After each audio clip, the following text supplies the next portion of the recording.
everybody, I'm Fantasticairy and welcome to my YouTube channel. Today I would like to share with you this new sketchbook I started and some painting process on one of the first pages of the sketchbook. I already kind of started painting in it already, in which I visited the Lethbridge Nature Reserve with my friend. We took some pictures, and when we got back to her place we painted them together. It was really nice painting with her. I don't get to do that often. I also painted a little bit of scenery, kind of a start to what's to come. I'll definitely share with you guys my process on painting scenery. Small little sceneries. I'm not an expert yet, but one day we'll get there. But yeah, I just started this new sketchbook and I'll share with you my art supplies. So here I have a collection of Princeton Aqua Elite watercolor brushes. For this video, we're just going to be using 2 of the brushes. I'll share with you my other brushes in a future video once I actually get to use those. First brush is a round number 1. Second, a round number 2. I use these ones quite often. And then I'll be sketching with the Staedtler Mars Lumigrath HB pencil. And here is my painting palette. It's a Winsor & Newton 24 color set, I believe. I upgraded recently from a smaller one about 4 months ago. I usually use basic colors, but this one came with a bunch of different other colors, so I've been experimenting with those, and it's been a lot of fun. Plus, I love the metal case. It's really satisfying to hear it clip and close when I'm done painting at the end of the day. This is a Hahnemuhle sketchbook, watercolor sketchbook, cold pressed paper, 200 GM. I'm not sure exactly how to say that. 95 pounds, which is pretty decent. And it's a square format, so 5.5 by 5.5 inches. 60 pages front and back. So initially I had kind of a theme going with some mushrooms and these leaves on the front cover of the sketchbook, and I thought I'd change it up by sketching in a skeleton. So that's what I'm doing here.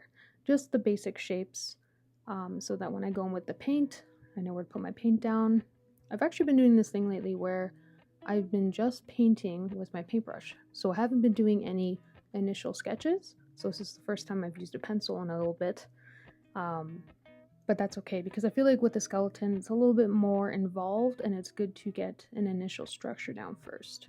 I probably could have done this with my like a really light washed out paint color with my paintbrush, but I thought maybe the sketchiness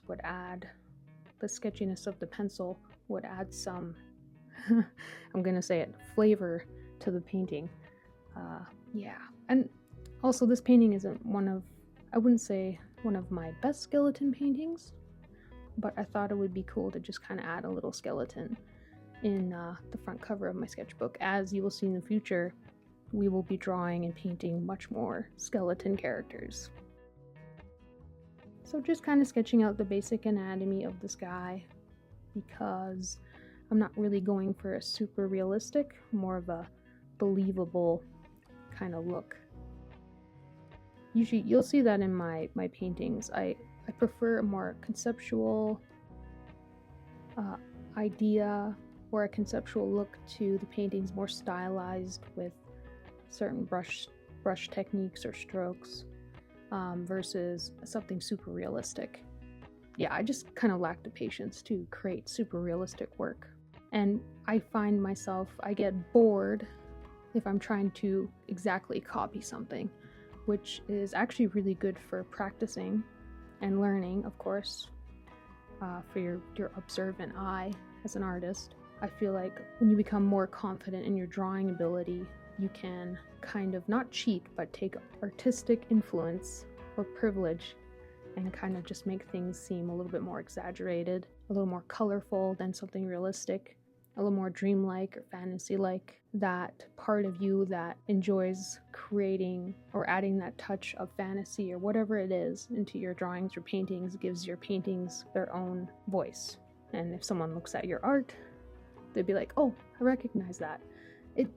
You kind of have to make it a habit. I think I'll make that a future video of like style, like individual style, maybe in the future, because that's a long one. And I'm definitely not prepared to talk about that right now. So here we have the basic skeleton sketched in. just finishing off some sketching to the face to make sure that we have our eye socket placement and nose and mouth placement correct enough to be believed, because I feel like once we get into the painting process, we're going to lose a lot of these original pencil details. I always love sketching out and painting skeletons. It's so fun. The more you do it too, you can transition from the reference. You don't always have to be looking at it. Of course, it's important to make sure that you do use reference for practice and for learning. And then once you get more confident and comfortable drawing things, like say if you draw the same skull over and over again, you can almost draw it from memory. For me, I feel like I'm a slow learner when it comes to that. And I also just like to make sure that I'm double checking my anatomy. But getting back to what I was saying before, I just find it very fun to paint out skeletons and skulls because I do them quite often. And then I find myself not looking at the reference and I'm like, oh, oops. And then I'll look at the reference and be like, oh, yeah, that kind of it works. So I get a little proud of myself there. It's also, I find it helps to take your loose sketch before you finalize anything and kind of put it in a mirror or face it towards a mirror, and it'll show you kind of what your eye missed before. I'm trying not to put too much detail in the sketch just because I know in the painting process it's going to get lost. And here we are, adding in our paint.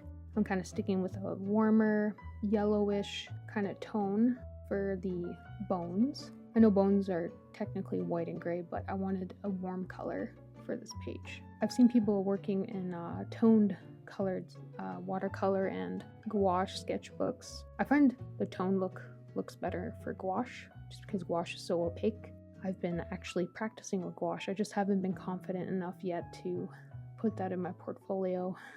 But I'm sure you'll see future gouache paintings, as it is a medium I would like to get familiar with. I added a little hat and a little kind of wheat sticking out of his mouth.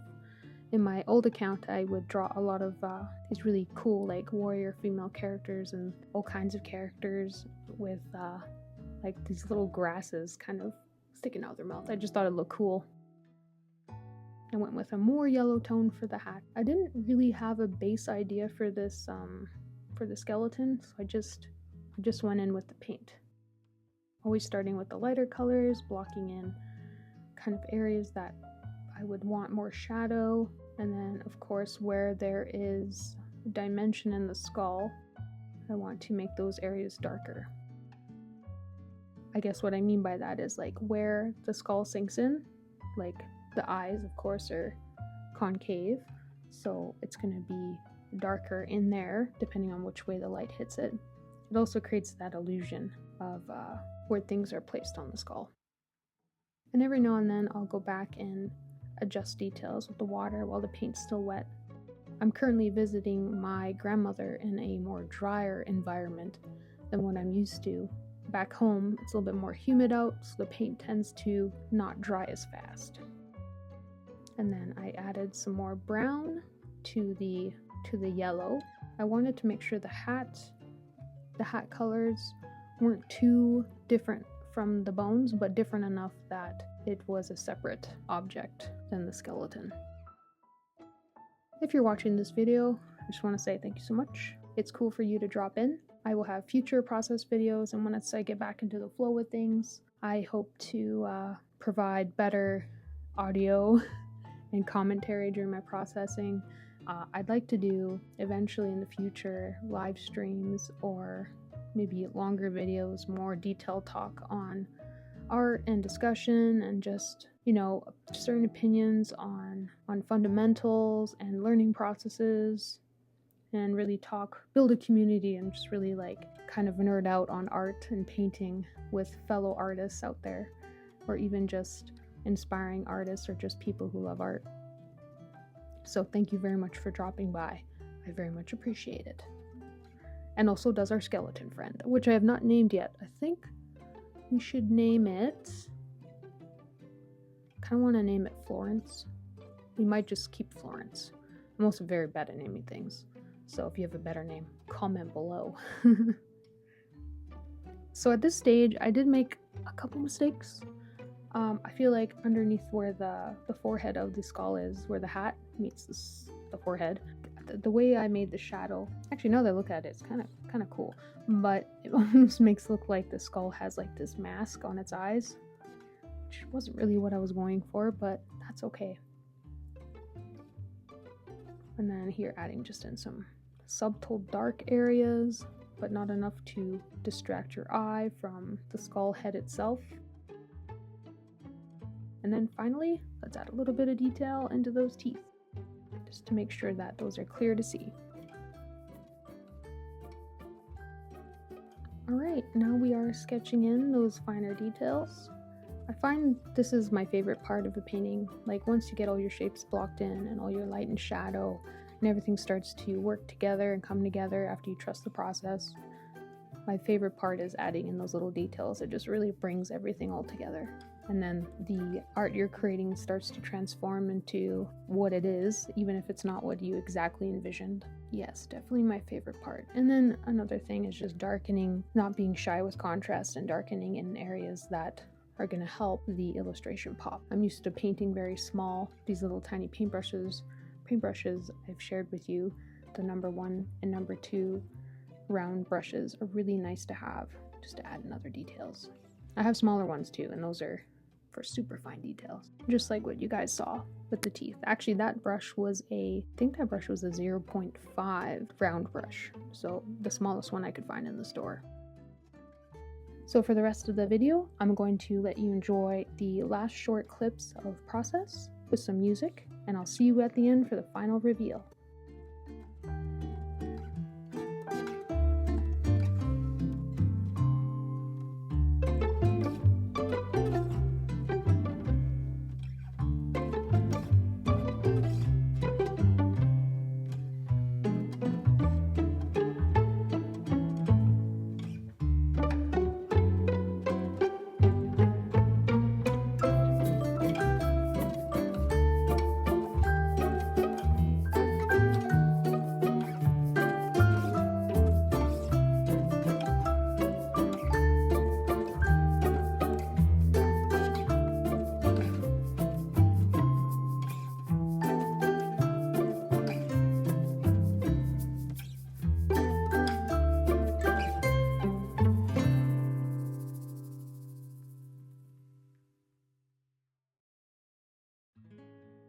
Thank you if you made it to the end. This was a lot of fun to make.